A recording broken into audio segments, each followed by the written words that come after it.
This is Earthmovers with Alison Mariella Désir, Stephanie Flippin, and Verna Nesbegay-Volker. A trail podcast reclaiming the narrative.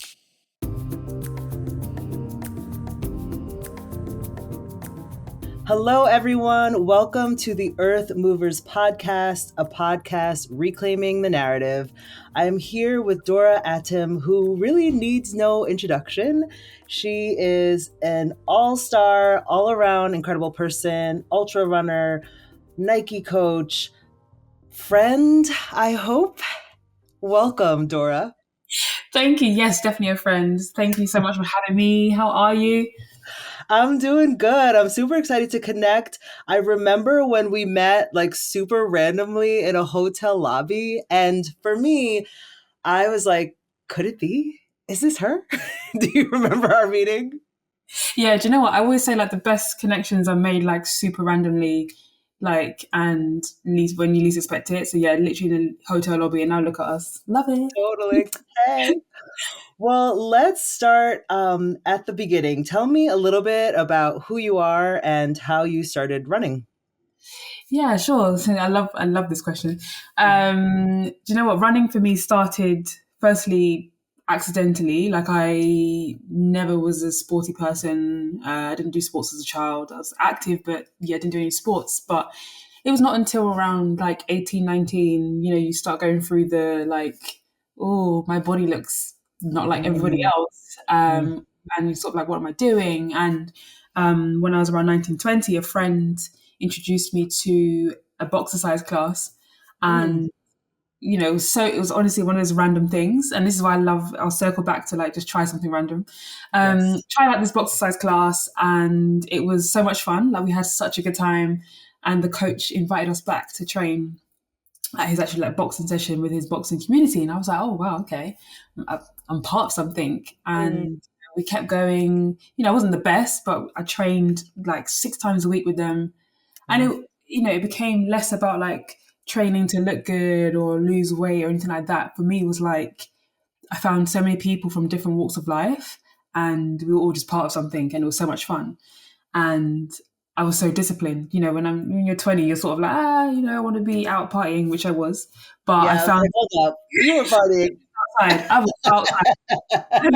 The thing is, when you're 20, though, you can party and also box and feel good. Exactly. It's just one of those things that I found that kept me so focused. And, naturally I wanted to get better and improve. And I was sort of like speaking to the coach and I was like, how do I get better? Like, I don't want to, professionally fight because, my face is way too cute for that. But I want to like improve. And he said that, most boxers run every day. And I was like, oh, that's, you lost me. Like, I was like, no, boring. Don't want to do that.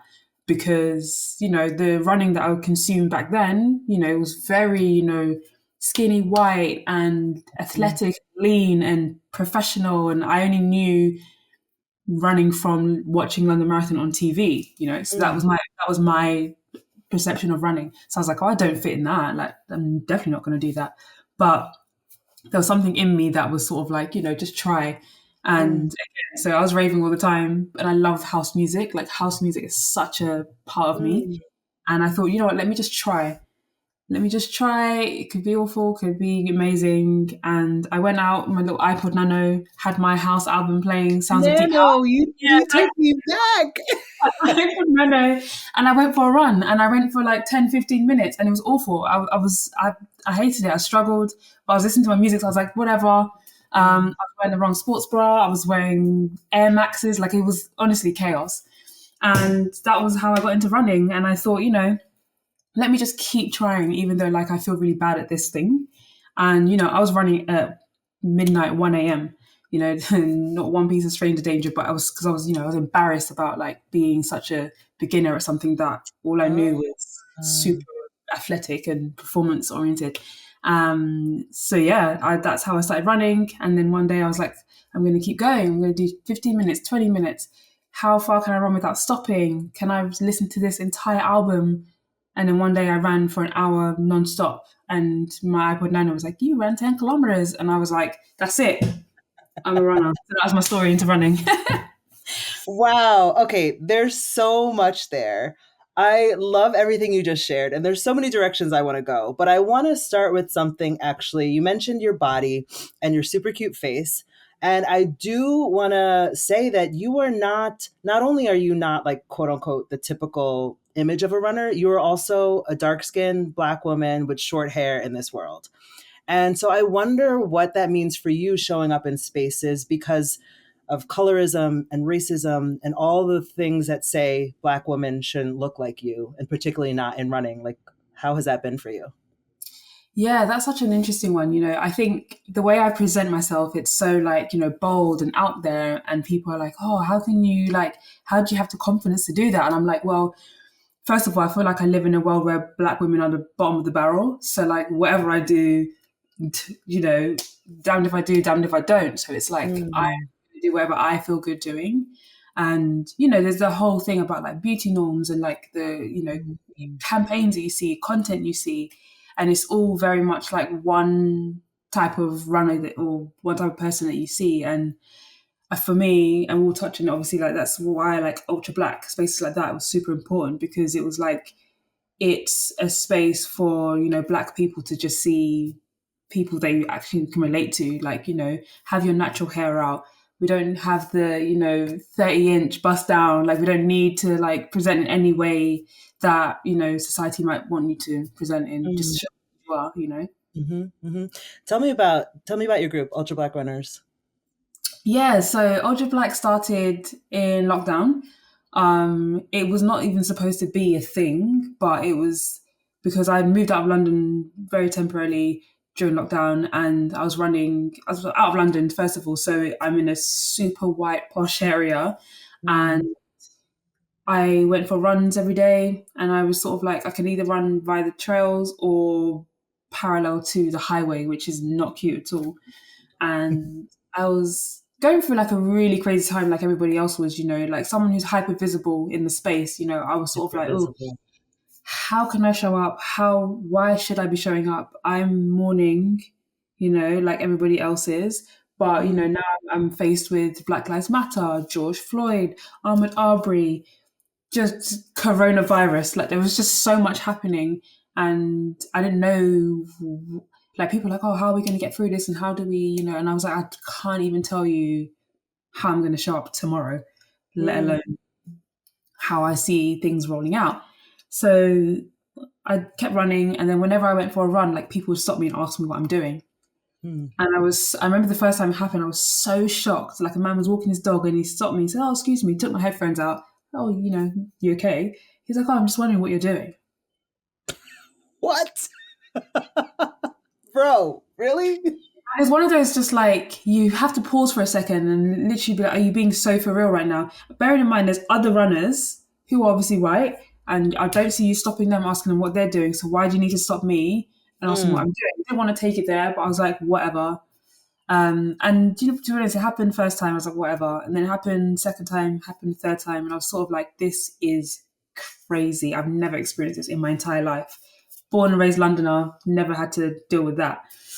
So that kind of sent me into a spiral, fell into a bit of a like depression hole because I was sort of like, I don't even know, like, should I be running? Like, what? Like, how? It was honestly, it was so crazy. It was sort of like, oh, I don't know, like everything. Am I a joke? Sort of, because you're sort of like, I'm so carefree in how I do things. Oh my gosh. And I'm like, oh my God, I'm not being taken. Am I even being taken seriously?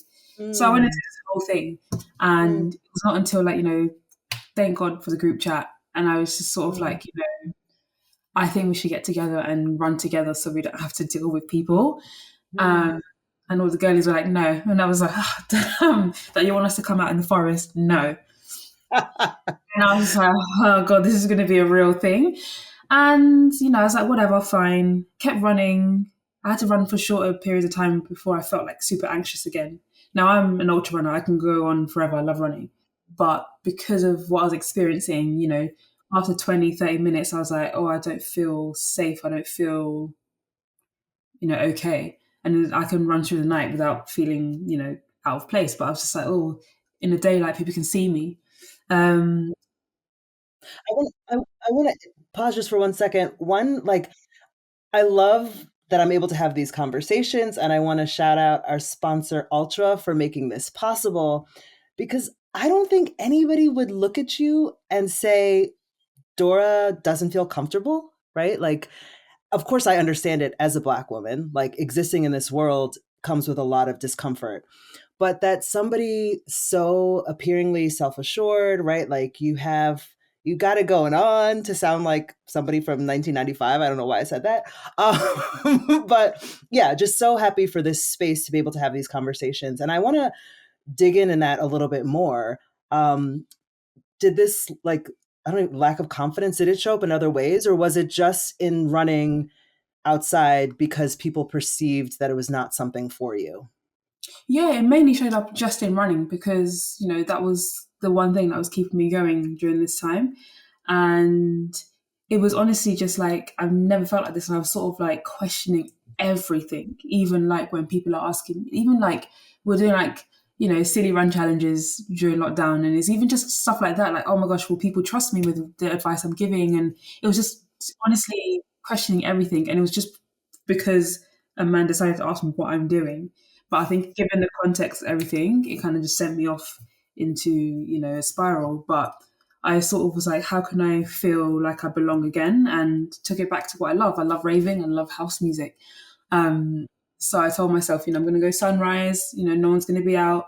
I'm going to play my playlist and I'm going to just run. And I did. I ran for 90 minutes or so.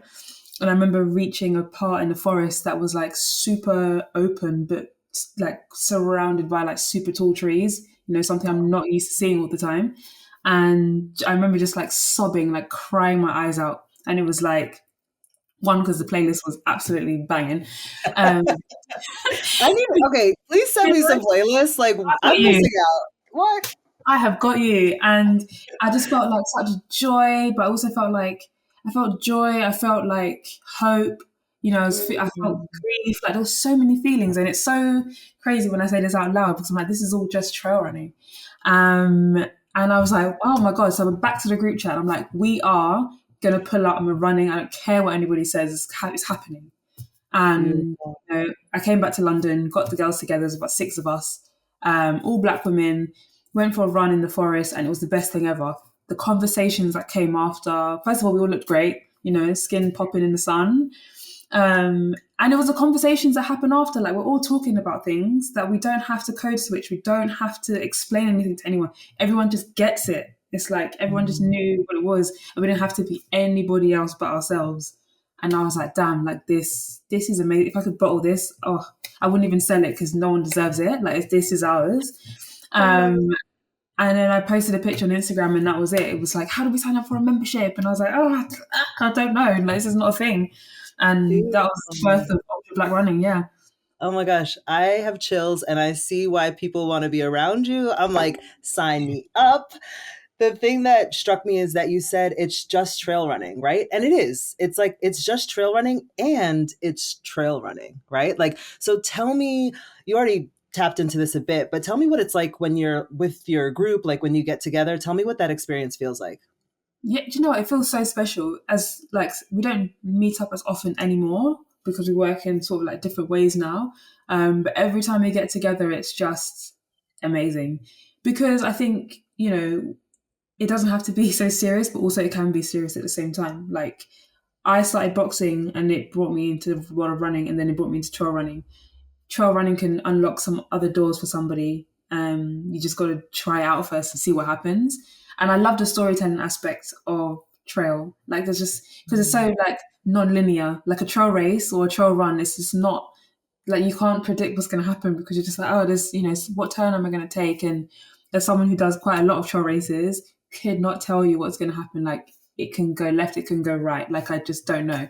But the story and how I overcome things and how I work through things is sort of the thing that I enjoy the most. And being able to introduce that to Black women is, something like, the perception of trail and outdoors is not something that's like, we're you know what, I want to do that. Right. We need to be encouraging. And being able to encourage people to do that, it's, life's calling type of vibe. Yeah. I love that you said like storytelling because trail running does feel like that. There's sort of like a epic, and I don't use epic in the like white supremacy kind of way, but just this like powerful, like magical journey of it. I wonder if you could explain like how does it compare to road, or do you not compare the two? Are they two very different experiences for you? Like tell me about that because I know that some people listening are thinking, well, I'm a road runner, like I could never do trail, or they're afraid of what trail is like. So how do you hold these two parts of running? Do you know what? It's, you got to think the way I like to look at it is like a relationship. It's sometimes you want to spice things up. So take it to the trail and you might actually like it, you might hate it, but just try it out. And a lot of it is, again, I'm back to like city girl growing up. It's just slowing things down a little bit. But, we often think about trail running like, oh, all you guys do is eat and walk, walk, run, walk, run, walk. And I'm like, You guys do is eat. I mean, they're not wrong. you know what? There's some truth in that. There's some truth in that. There is some truth in that, and that's what I enjoy the most. I don't want to take a gel. I want to eat a I brioche want some bun. real food. Thank you. And Yes. I want to have a Hawaiian roll. I don't want to take a gel. Right. Speak on it. It's whatever you make it, and it's just that. Just slow down. We live in such a fast-paced life. Just slow down and take it in. And being around nature is something that I'll never ever take for granted. Like I think it's so beautiful. So just slow down. And I've discovered so many areas of London. I've always wanted to leave the city, and then after like trail running and discovering different trails, it's given me a new appreciation for the city. And I'm like, wow, okay, kind of love it here. Never going to leave. Just discovering new spots. Yeah, it's just I can't compare it to road because road as well is like I have a love hate with road because it's so driven to like performance and okay now I need to do this route and run faster and PB and just all these things. But I like to just use it as like running is this whole thing. Just mix it up, mix it up. Probably because people are like, oh, running's boring. I'm like, yeah, because you don't mix it up. Right. I mean, I find it boring sometimes, but I mix it up. Yeah. Yeah, I totally agree with you on that. Like, although of course there are people who run trail and who are competitive. Like, for example, one of the hosts of this podcast is like a professional trail runner, right? But for me, trail is more about like freedom and play and getting out there. And I want to ask you about how you show up at races and also pause and once again give a shout out to Ultra, our sponsor, who's doing incredible work in getting inclusive communities to show up at the start line. And a little plug, I recently got a pair of Ultra kicks and love them. I had never like thought of myself as needing like space for my toes, but the wide shoe, my toes are breathing and loving the ride. So thank you, Ultra, for that. But yeah, tell me about how is it when you show up at races, whether you alone or in community, because you show up at some like pretty big, I won't name any unless you choose to name them, but you show up in some pretty big places and you have not always had the best experiences. So tell me about that. Yeah, do you know what? It's so hilarious because I don't know, like I've experienced so much different things at races, and what I've learned about myself is that I am so stubborn. Like if you tell me no, if you make me feel away, like believe I'm coming back. And I've had an experience with one of my Ultra Black members and also a good friend. She had shown up in Chamonix many years ago. She'd done a trail race and she said that she felt away and she was like, Chamonix is quite a racist town. And I was like, oh, okay. But I had no idea. At first I was like, what is Chamonix? Same. I'm still wondering. I'm like, what is that? First of all, I was like, what the hell is that? Is it an area? Like, what? I was like, is it a shoe? Like, it was honestly, I was like, I've never heard of this. And Which, okay, I love that shade because some people are over here like acting like you need to know this. And we're like, life goes on. Are you kidding me? Life goes on. I'm still a trail runner. I'm still cute. I look good. I have great people around me and I do great work. That's it. Like, is that always like, if you know, I'm like, I don't. So whatever. So I was sort of like, what is Chamonix? So me and another friend decided to show up the year after and support her during her race. And I found a 10K and I was like, oh, let's do this 10K. It's like 20 euros. I was like, no brainer, let's do it. And we showed up and I was like, what is this place? Like, it was just, not only were we the one like sticking out like sore thumbs, it was the environment. Like it felt just, I was a bit like, oh, this feels a bit weird. Like the stairs and whatever. It's not even the stairs of like, oh, you look interesting. It was more just like, what are you doing here? So we did this race and I was like, oh yeah, this ain't it, honey. Like I love being here. Like I'm literally looking at mountains. Like this is so like exciting. Actually, yeah, Dora, can we actually say what Chamonix is, right? Because now everybody listening who doesn't know, like we didn't know, is like, what are, so let's tell the people. Chamonix is a town in France and it's surrounded by mountains and they have like trail races, people do like skiing and all that kind of stuff. And loads of things happen there. And if you are not white, you're probably going to experience something. There you go. All right. So we were like, oh, I love being here. I love this race. I love the experience, but I just still feel like there's something lacking. And obviously that was diversity for me. And, this is also, I go through a phase of like, it's also not my fight. Like, I just want to do the race, pull up, go home. But I was like, I feel like people would enjoy this. Like, imagine having a group of homies out here. So I went back home and I was trying to do like a promo video, like, yeah, look at this cool race. And in that video, I found 4 white men looking at me really weird. And I was like, oh, this is strange. And I zoomed in. I was like, oh my God, they're looking at me like they want to get me up out of here. So I posted it on TikTok and it just went viral and it just unleashed a can of worms. And I was like, oh, okay, right. This is the industry. Okay, wow. I now know I'm messing with. So I was like, okay, there is actually work to be done, and this is my fight. So I will. And the comments onto, they were calling me all sorts. They're like, you're doing this, you're segregating, blah, blah, blah. I'm just like, whatever. Okay. Whatever, I'm coming back. And I thought, let's get 10, 15 people back. And people were responding on Instagram like, yes, we want to come, blah, blah, blah. I was like, oh, okay, cool, amazing. What happened was 30 people had responded and I was like, amazing, good group. Let me circle back in a few weeks' time. Circled back, 80 people. And I was like, oh. I was like, okay, let everyone just think about it. And then I'll come back and we do like a final, blah, blah, blah. And it was 100 people. And I was like, oh, okay, we have to, we've got to draw a line somewhere. So the year prior, 100 people from all walks of life, we all pulled up to this race. And I remember getting to Chamonix and I was like, there's so many Black people everywhere. Like, this is excellent. And we all showed up and we took up space and it was the most incredible, like probably one of my career highlights. We took up space, the most incredible experience. And I was like, yeah, Chamonix. People didn't even know what it was. People didn't even know what it was. And for me, it's like the trust that the running community had in me, like the trust for you to leave. Like, it's not, I take these things for granted. Like, it's not easy to just up and go out of London, right? So people have trusted me to fly to Geneva, get a transfer, go do this, go do that, get an Airbnb. Like, people have really put their trust into me. So I was like, I must make sure that this is great. And it was amazing. We had a crazy after party. That was supposed to finish at 8 p.m, went on to 4 a.m. Like, we had a time. And for me, it was like the stories that came about it, people's first trail run. I'm like, and you did it in bougie Chamonix. I love that.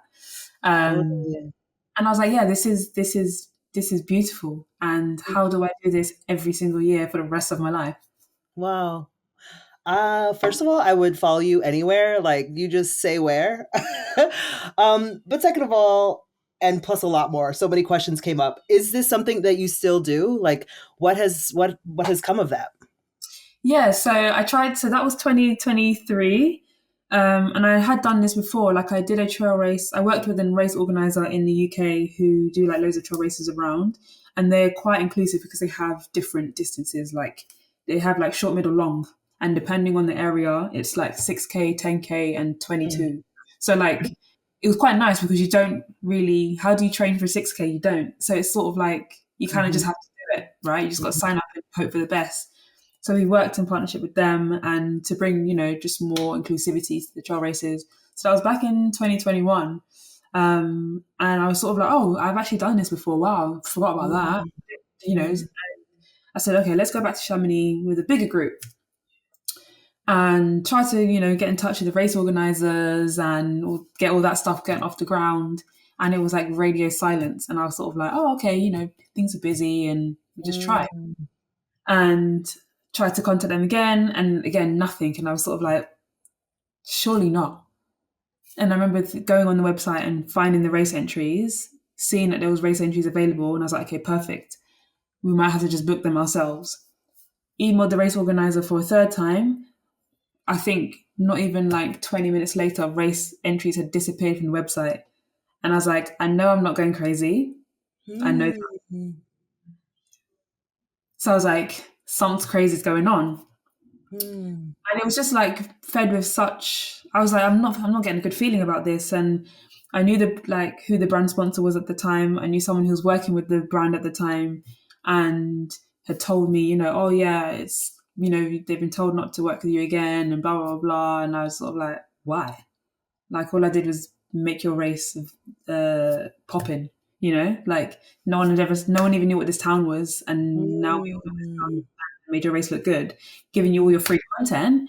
So it was just all this like weird stuff happening. And then the brand sponsors were like, yeah, this is not the right audience. And I said, oh. And I was just sort of like, damn, we're really going for this again. So I was like, fine, whatever, go somewhere else. And I remember just like having to sit with that for a good, I want to say 6 months. I sat with it. I didn't tell anybody. I just sat with it and was like, whatever, I will find a plan B. And I think it was one time, ice cream fan outside. It's so loud. Yeah, perfect. My son might hear it and come down. No, we couldn't come running.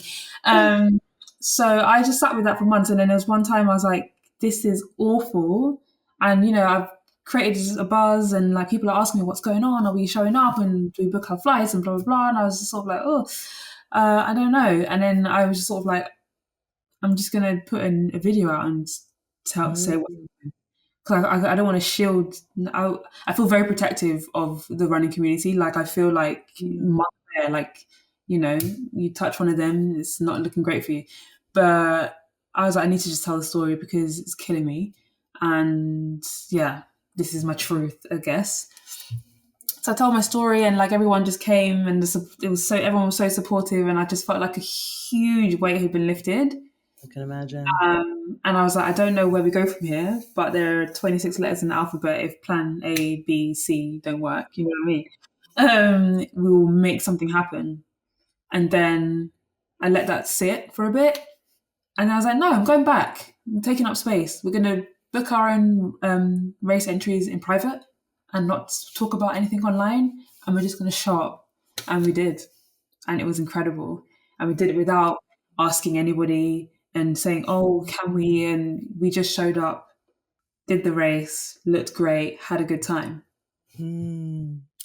I love that story in that it's a story of you realizing that you deserve to be in that space, like moving from this is not my fight to it is my fight. Like we deserve to be in these places, but also just want to like show how silly the trail running industry is and that what happened to you, silly / racist, what happened to you is not unique, right? Like this is what happens in the trail running industry, despite the fact that demographics are shifting. I mean, globally, there are more people of color, right? Like we are the global majority. And in particular, in the United States, demographics are shifting. So it's like, if you want your race to exist, you need to bring in more people, right?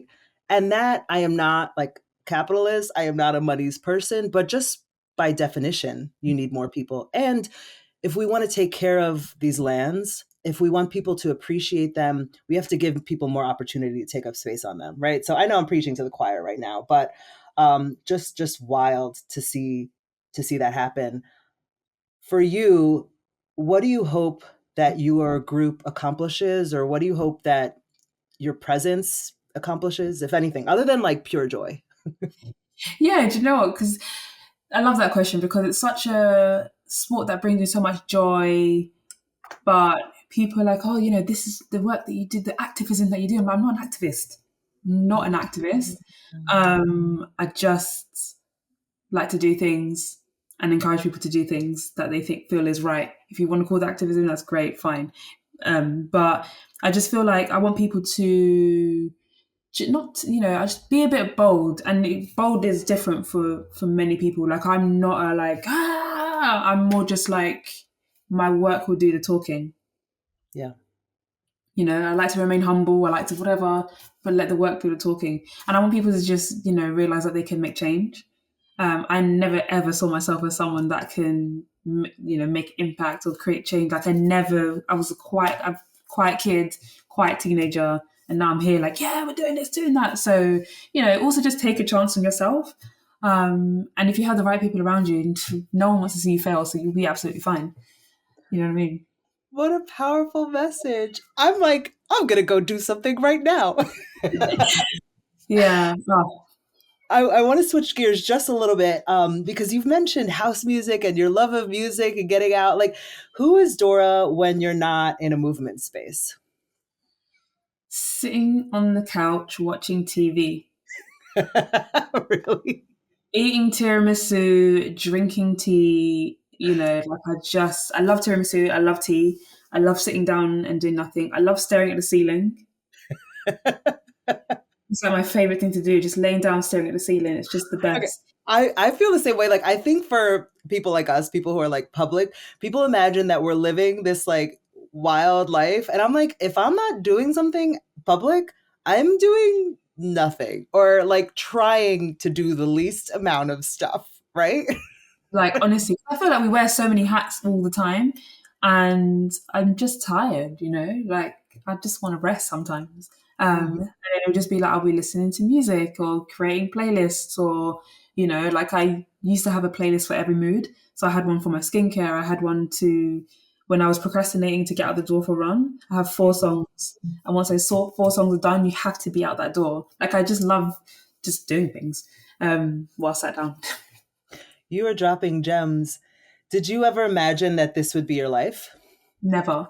First of all, I never ever saw myself as a runner, let alone doing the work that I do today. Very grateful. I always saw myself in the educating space. Like I always wanted to be a teacher until I realized I don't like being in schools. But, wanted to educate. So I found myself in the coaching world. I found myself working with children for many years, about 15 years. And yeah, I just love to sort of, and not even like, you're the athlete, I'm the coach. More just like, hey, look, we're figuring this life thing out together. I just happen to have been on the planet a little bit longer than you have. But we're both learning together. Like, anyone that's worked with kids before, no, it's not you don't know everything and you won't know everything. So yeah, it's, many blessings have come from that. Mm-hmm, mm-hmm.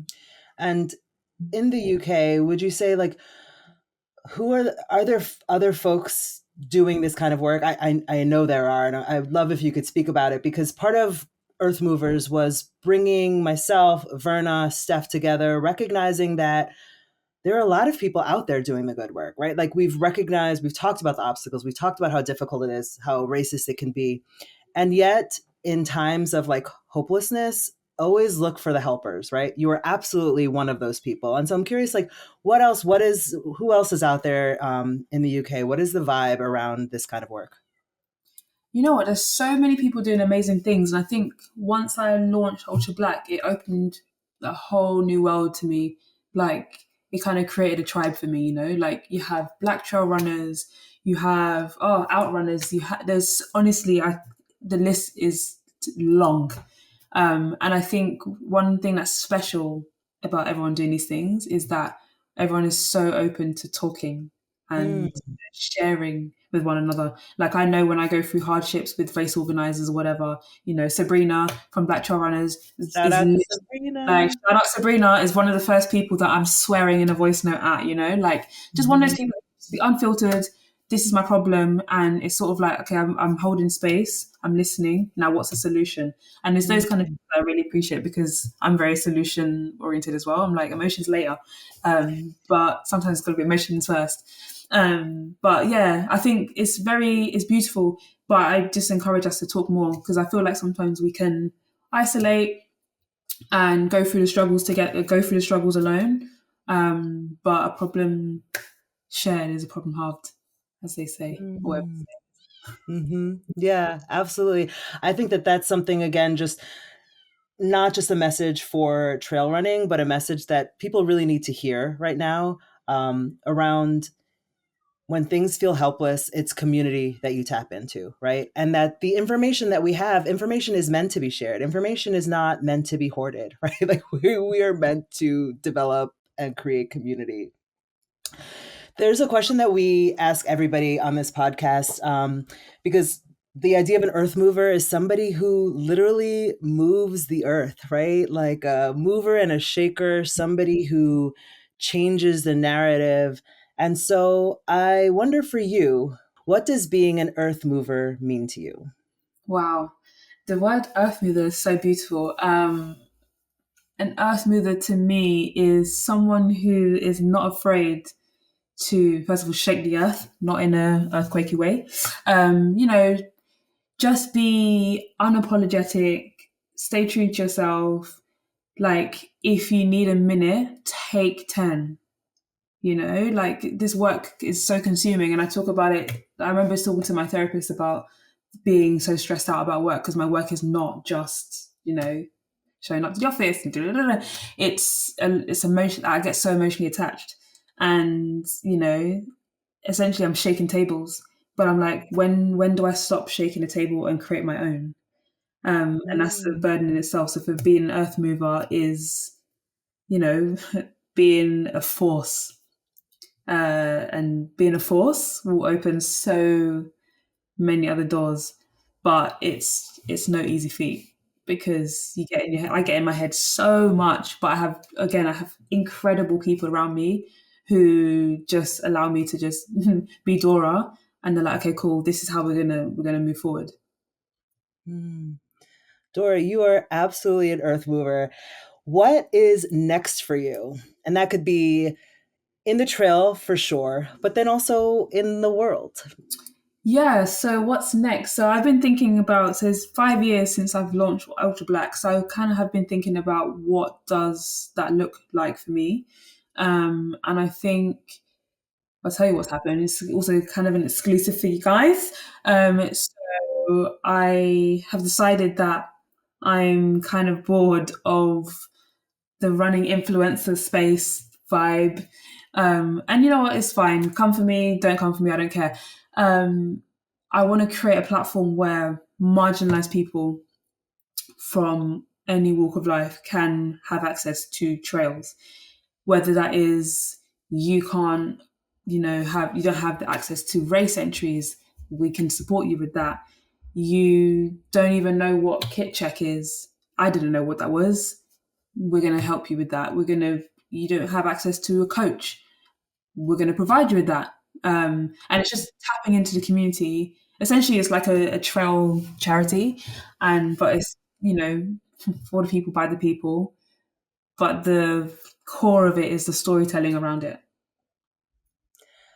Okay, from your lips to God's ears, as they say, this is happening. You heard it here first. And what an incredible resource this will be, right? Like, trail running is having a moment, as they say. And yet, for so many people, they have no idea where to start. So, Dora, coming soon, everything you need to get started on the trail. I want to thank you so much for chatting with me. Like, if I could go to London tomorrow, or I guess you're outside of London, if I could go visit you, I would. It's such an honor to get to know you a bit more here. And I want to thank Ultra one last time for making these conversations possible. You can check Ultra out at ultrarunning.com. And Dora, we got to get something on the calendar. Like, absolutely, we got to run together, right? Absolutely. I want to listen and cry to your playlists. I must make it happen. Yes. Thank you so much again. Thank you. Thank you for having me.